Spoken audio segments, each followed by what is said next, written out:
Thank you so much, Jess. Yeah, welcome back to the desk, everyone. And Phil, I think that was a really, we got here to this when the league actually started off. I think the fact that Splyce hasn't already guaranteed their spot in playoffs when we first got here would have been a pretty big surprise. I think you could say the same for United as well. Yeah. Two teams which I had in my top 4 coming into stage 1, a couple months ago, I think it is now. But overall, Splyce, they've gone through this dip. They've had some role changes, like Mad Cat said. And yeah, these guys obviously started the year, they came second, and ever since then it's been pretty much downhill, kind of spiraling out of control. So a much needed win to keep the dream alive. Of course, other teams doing very well as well, but Splyce started strong here on map 1. As we start moving through these replays, Chance, I think one of the big things that we do need to hit on the head here while we're at the desk is just how important this really was for Splyce and what they're trying to accomplish right now to try to get on the road to qualifying for playoffs. Yeah, I was about to say, for one, it keeps the playoff dream alive, and for two, it gives them a better shot to avoid relegation, because who knows what can happen to any of this team in this range now, and getting the win against EnVy is huge. I will say, for the case of Splyce, believe it or not, they started out the day in like 6th place, but they actually had one of the better map records. They were barely behind EnVy just in map count, but they still weren't that 4th seed, not even 5th. They were all the way in 6th. Now they actually have a better map win percentage than EnVy.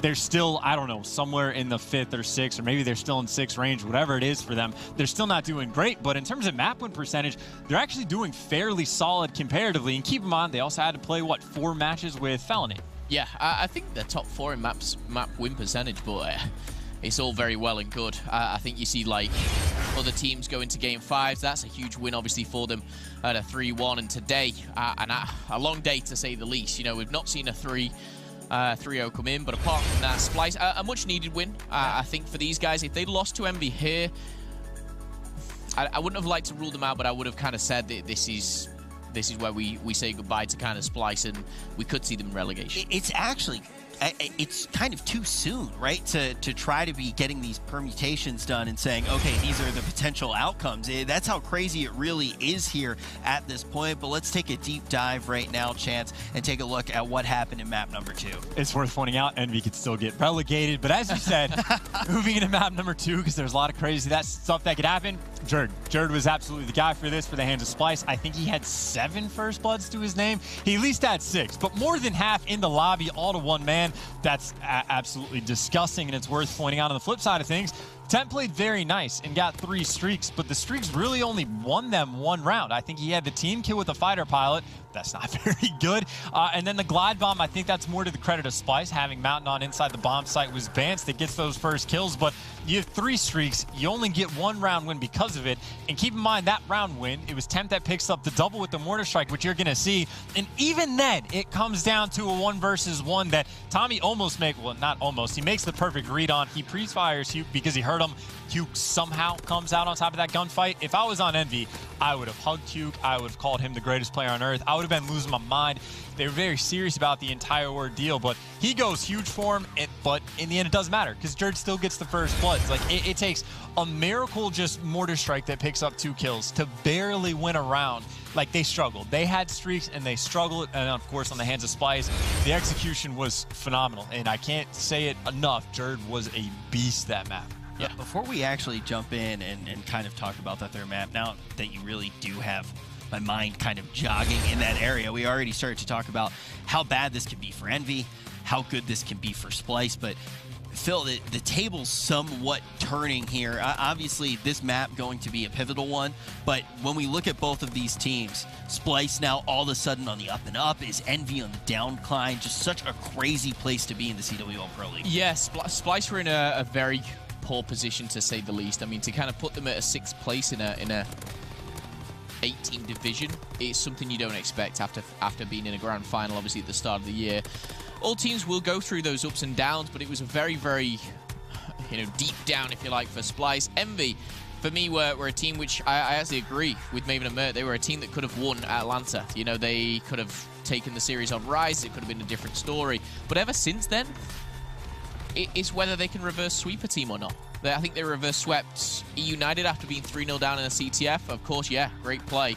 They go 2-0 down against Splyce. I'm trying to think of the other games as well since Atlanta, but it's just been a really poor kind of performance. And we've seen, Slasher drop in 55, but for EnVy, it's just not what you want to see. And the craziest thing is, when you look at the EnVy roster, is the amount of talent, the ceiling of these players is incredible. They can win championships.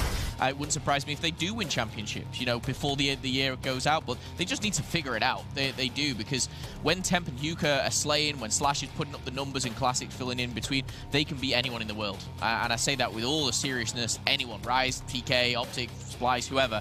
But right now, they're kind of just getting pushed aside and bullied a little bit. Matt, I think just to reiterate on the Splyce side of things, they scuba'd. They really did scuba at the beginning of this LAN League, and all of the sudden now it seems like factors are starting to go their way, but the hole is already deep. That's what MadCat started to say in the interview.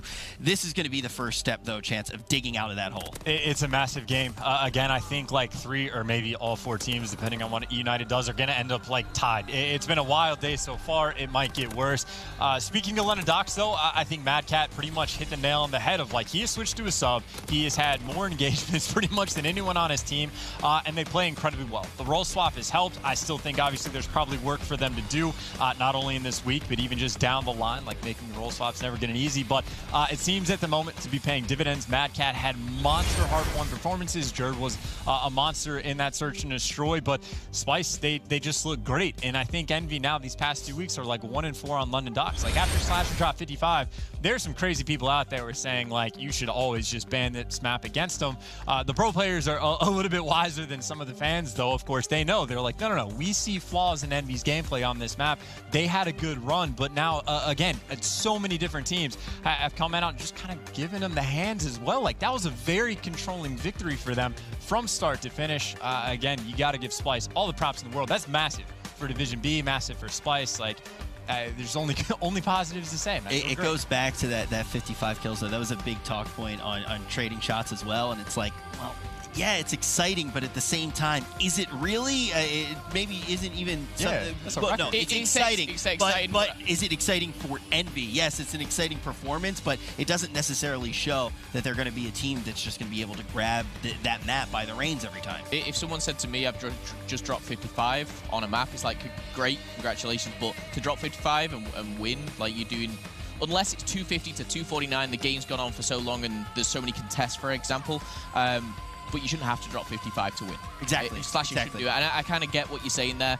Don't get me wrong, it's very entertaining. I wish it happened more. Yeah.